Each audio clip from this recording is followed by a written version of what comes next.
पर भगवान शंकर को धतूरा क्यों चढ़ाया जाता है, वो धतूरे का प्रमाण क्या कहता है?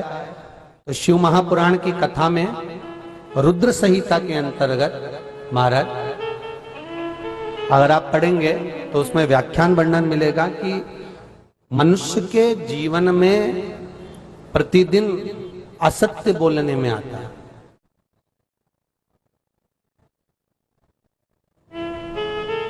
उसके मुख से कई बार असत्य का संबोधन निकल जाता है, झूठ निकल जाता है, असत्य निकल जाता है। तो हमारे यहाँ शास्त्र कहता है सबसे पहला धतूरा भगवान शंकर को अगर किसी ने समर्पित करा था तो ब्रह्मदेव ने करा था महाराज। और उसका भी प्रमाण है कि हर चीज का प्रमाण होना चाहिए। देखो कि आखिर भगवान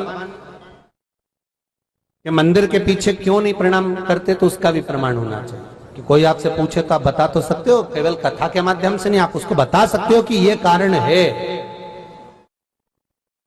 आप चंदन चढ़ा रहे हो तो उसका कारण बताना पड़ेगा कि ये चंदन क्यों चढ़ाया। चावल चढ़ाया तो उसका कारण बताओ कि अग्नि पुराण में लिखा है कि अक्षत की महत्वता क्या है।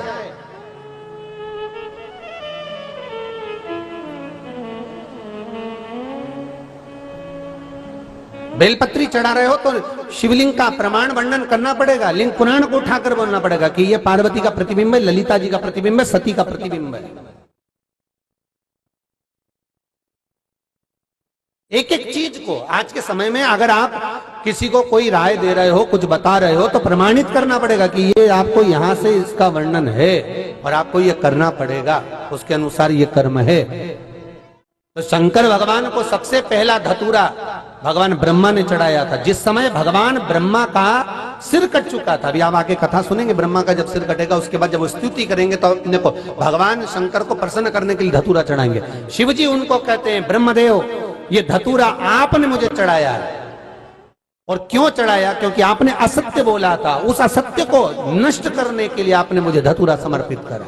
इसलिए हिंदू धर्म में नियम है, महीने भर में, 2 महीने में, 4 महीने में, 6 महीने में, साल भर में, 2 साल में, 1 साल में कम से कम एक धतूरा शंकर भगवान को समर्पित करना चाहिए।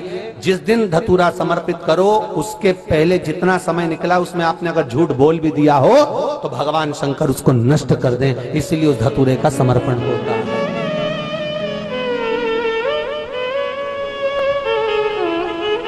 एक हमारे हिंदू धर्म में सबसे बड़ी बात है कि प्रायश्चित बहुत क्रम है महाराज। प्रायश्चितता का भाव बताया कि आप ऐसा करोगे उसके साथ ऐसा हो जाएगा, तो उसका प्रायश्चित ये है। आप कर सकते हो उसका प्रायश्चितता का भाव आप अमल कर सकते हैं, आप स्मरण कर सकते हैं।